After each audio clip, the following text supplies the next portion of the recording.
Once again this week, The Miz was trying to get out of the final testament. He wants nothing to do with the Wyatts, but the devil himself, Karrion Kross, well, he has other plans for The Miz. Next week, The Miz is being forced to go one-on-one with Dexter Lumis. Finally, we are going to be getting a singles match for a member of the Wyatt Sicks. I feel like this is something that needs to happen. Obviously, Raw next week is pre-recorded. Spoilers will be out there. We're not going to cover spoilers. Don't panic.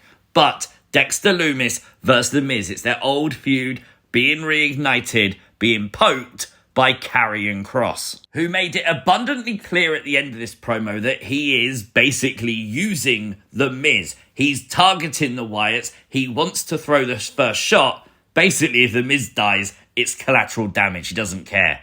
But guys, is it a coincidence that in the background of these shots is the number 6? We know how WWE loves their Easter eggs, especially around the Wyatt stuff. Well, we've been talking about the 6th member of the Wyatt Sicks. Karrion Kross has been talking about the 6th member of the Wyatt Sicks. And now we see a 6? I don't know. This is things you might have missed from WWE Raw. Make sure you hit the like button. And if you are new to the channel, hit the subscribe button too. We had a tease on Monday Night Raw. Now, we're not 100% sure what this is. Obviously, it's like a circle with a dash going through it. There was a little bit of a sound effect to it too. Not really sure what this was. It lasted about 30 seconds, if that. It flashed up again 3 times at the end, but it's really weird. I think because it's kind of a circle, people are going, oh, it could be Alexa Bliss. I think the dash through it kind of says no. My guess, I think it's the popular one that everyone believes this is PENTA. Does that mean PENTA is coming to Raw? Could PENTA be debuting for the Raw on Netflix show? We would relive Saturday night's main event tonight, well, the main event of it anyway, Cody and Kevin, when Cody Rhodes would cheat to retain the Winged Eagle WWE Championship. And most importantly, after the show footage of a pissed off Kevin Owens using a banned package pile driver on Cody Rhodes and everything that followed after it. High drama at the end of Saturday night's main event. They would give an update on Cody's injury. They would say that he's now home and he's resting and they wish him well. But do you know what I found really comical in this? Like, you just showed us this banned pile driver, okay? Then you tell us about the severity of the injury. But sandwiched in the middle of that, WWE bragged about the fact it received 45 million views. Why? You're telling us that Cody Rhodes just sustained a massive injury. He's now sidelined. We don't know when he's going to be back. But hey, we got a load of views for it, so that's all good, right? What are we doing? The new logo for WWE Raw was revealed today by Triple H. I think the logo looks awesome. Let me know your thoughts on it in the comments section down below. Worth mentioning, it is the exact same logo that leaked out about 2 months ago now on some Mattel WWE figures, and obviously we wondered then if it was just an error, an update, or whatever. Well, it's official. This is the new Raw logo. This video is posted all over WWE social media, including here on YouTube, presented by Triple H. The end of the video shows superstars including CM Punk, Jey Uso, Liv Morgan, Rhea Ripley, Cody Rhodes with no sign of the World Heavyweight Champion Gunther, so is that a sign that Cody is moving to Raw, and the OG Bloodline in its entirety, including Roman Reigns. And Uncle Howdy is in the video package too. That is some big names, and to include Uncle Howdy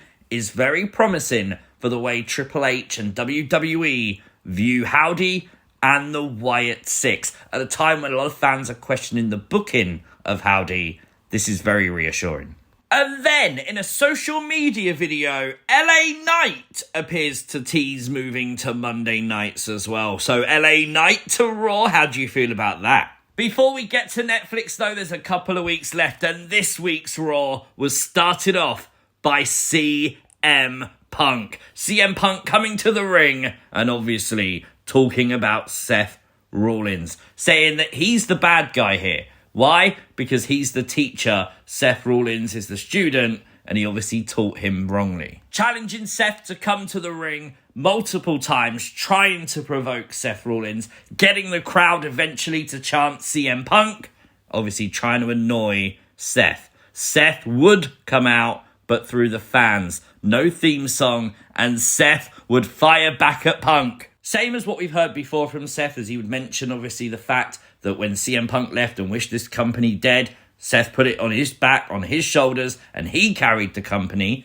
and obviously took the big dig at CM Punk, saying that he has more WrestleMania main events than Punk ever will. Well, that was it. The brawl was on, and my God, did they brawl. Started off in the fans, it went to ringside, then into the ring. Security, officials everywhere, and just when you think it's all over, they both run around the audience and attack each other again. The build for this is genuinely brilliant. I love when WWE really do put effort into a feud, and that's exactly what they're doing here. Soon after, we'd see Seth Rollins demanding that Adam Pearce makes this match with CM Punk before Seth was approached by Drew McIntyre. Drew coming to Seth, saying that they had a common cause to take out the Bloodline. Every single member, including Jay and Sammy. And Seth said he's already taken out the Bloodline, and the people by his side was Sammy and Jay. They're his friends. Seth saying no, but I don't think he'll be saying no for long. I really want to see Seth and Drew working together. I think that would be cool. Later on the show, Adam Pearce would confirm CM Punk and Seth Rollins will go one-on-one on Raw on Netflix. That's huge. But is it a coincidence that they recorded this in shot of a truck with the images of Charlotte Flair and The Rock on it? Now, obviously, a lot of people are anticipating The Rock being at Raw on Netflix. Could Charlotte return there too? There's a lot of talk about Charlotte returning. Is this a tease? They've done it before. We'll see. Sami Zayn would attack Drew McIntyre in the backstage area. We know now this is not finished between these two. But I think most importantly, Seth was asked about the match with Punk. Look in the background. Very quickly, Drew McIntyre was approaching Seth before he got attacked by Sami. Was Drew going to attack Seth Rollins?